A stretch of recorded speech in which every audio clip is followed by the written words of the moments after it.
Hi, I welcome you all in YuktMind's unique initiative of 10 minutes and newspaper done. In this video, we'll be covering today's, that is March 5th, the Hindu newspaper thoroughly from mains and prelims point of view.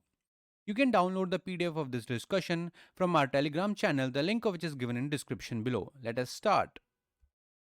In today's video, we'll be covering 6 news.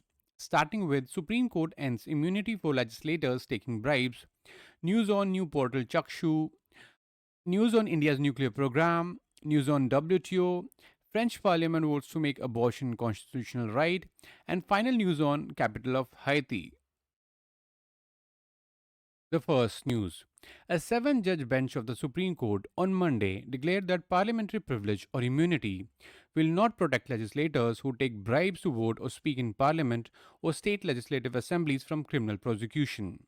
The unanimous verdict, authored by Chief Justice of India D.Y. Chandrachud, overruled a 25-year-old majority view of the Supreme Court laid down in the JMM bribery case judgment of 1998 that lawmakers who took bribes were immune from prosecution for corruption if they go ahead and vote or speak in the House as agreed.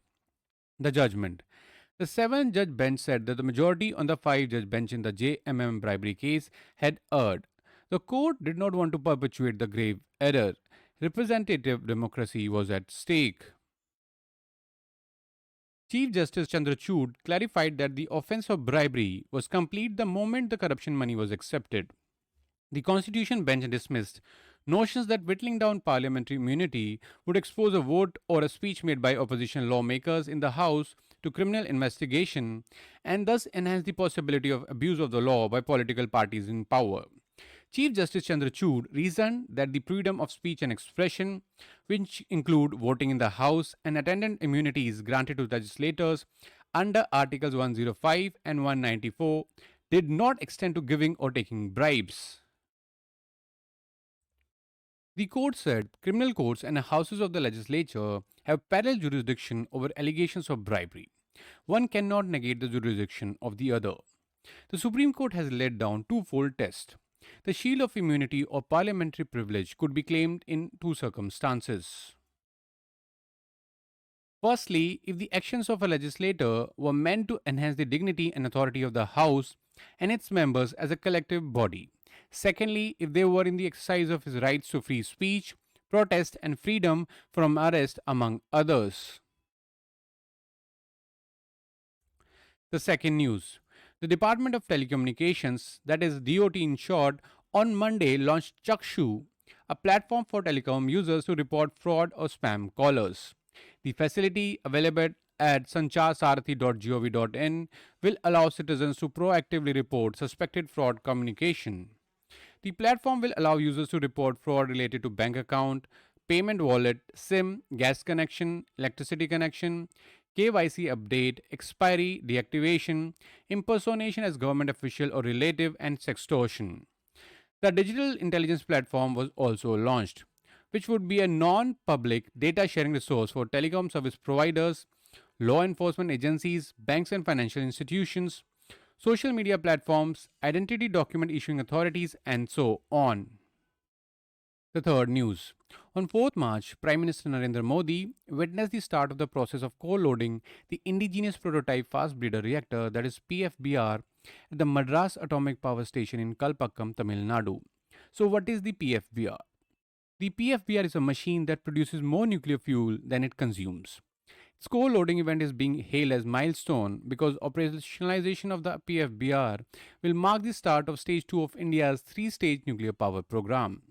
In the first stage, India used pressurized heavy water reactors, that is PHWRs, and natural uranium U-238, which contains minuscule amount of U-235 as the fissile material. In nuclear fission, the nucleus of an atom absorbs a neutron, destabilizes, and breaks into two while releasing some energy. If the destabilized nucleus releases more neutrons, the reactor's facilities will attempt to use them to instigate more fission reactions. The heavy water in PSWR, that is, water molecules containing the deuterium isotope of hydrogen, slows neutrons released by one fission reaction enough to be captured by other U-238 and U-235 nuclei and cause new fission. The heavy water is pressurized to keep it from boiling.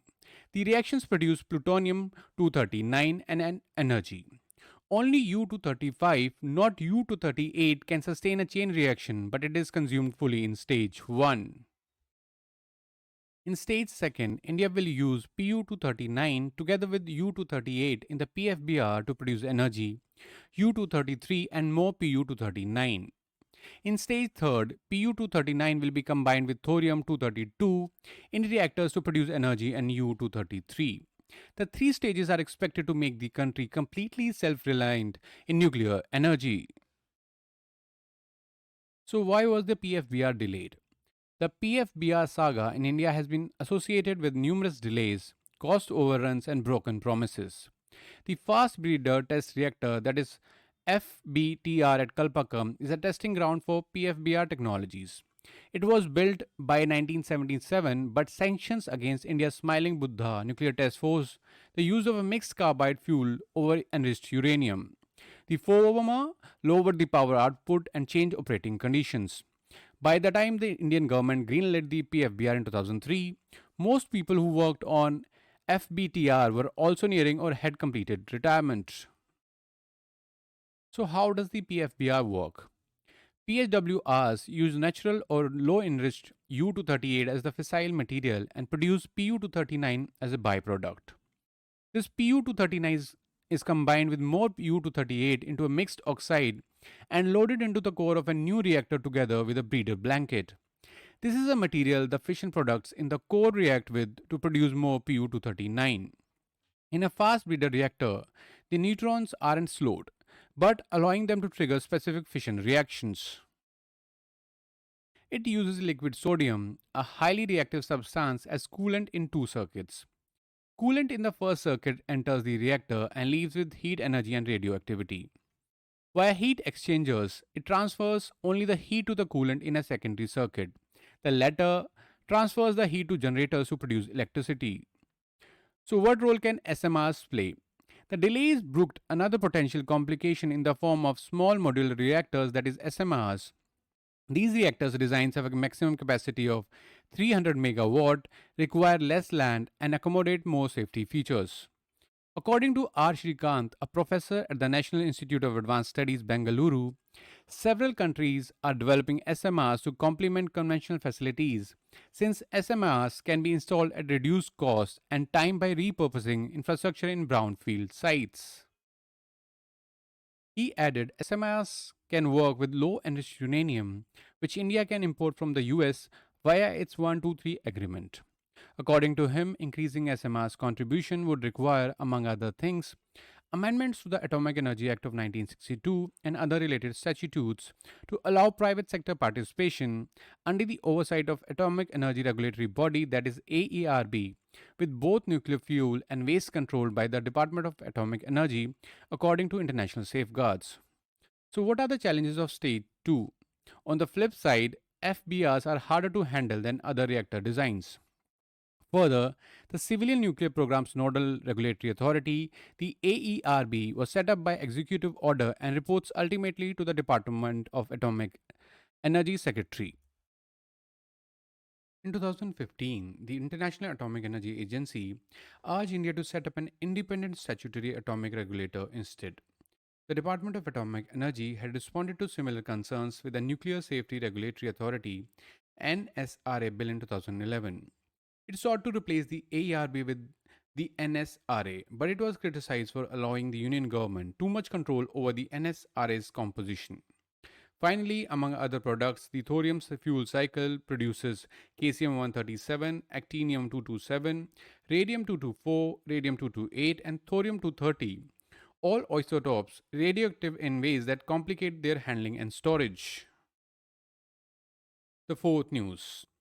The latest meeting of the WTO's apex decision making body, that is the 13th Ministerial Conference MC13 in Abu Dhabi, concluded late on March 1st, 2024, with little progress on key issues that affect global trade, despite extending deliberations by a day. WTO continues to struggle to foster free and fair trade. Urgent action was required. This was an important moment for the WTO to deliver on its mandate amid an increasingly fractious environment for the very rules of trade it seeks to enforce. The intervening period has delivered significant shocks to the global trading architecture, such as the ripple effects of conflicts in some parts of the world, the disruptions on critical shipment routes that are expected to linger for long, and recalibrations in supply chains to reduce dependence on single suppliers such as China. An increasingly inward looking tendency among nations has also catalyzed isolationist, tariff heavy trade policies that run adrift of the WTO's primary purpose of open trade for the benefit of all. The Abu Dhabi Declaration does refer to some of the challenges, such as the need to ensure open, inclusive, and resilient supply chains, but there is little of substance beyond lip service.